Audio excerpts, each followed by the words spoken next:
En pagt. Et helligt. Et magisk løfte.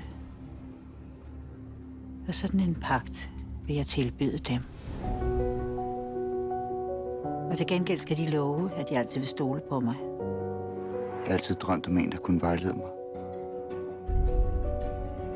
Det kan ændre alt, forstår du det, Grete? Jeg kan skrive uden at have dårlig samvittighed. Velkommen til Rungsted Lund. Da jeg boede i Afrika, der lovede jeg djævlen min sjæl. Og han lovede til gengæld, at alt hvad jeg derefter oplevede, det skulle blive til historie.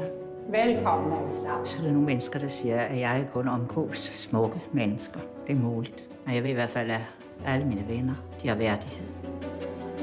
Aldrig blive bange, for så kan de ikke blive lykkelige. Kender de Knud Jensen? Er det godt at være ude af deres fængsel? Det er på grund af hende, jeg skriver igen. Jeg har læst deres digte. De berørte mig meget.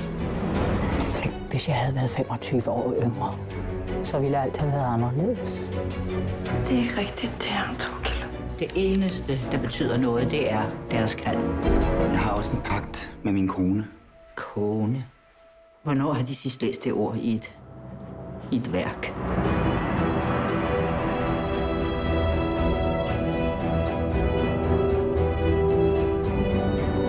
Kan de mærke, at det er som om klør bliver slået i deres hjerte? Det er som om de bliver rusket og tumlet af et vildt dyr. Du tror, du har brug for hende. Det er hende, der har brug for dig, Torkild. De har taget hende fra mig.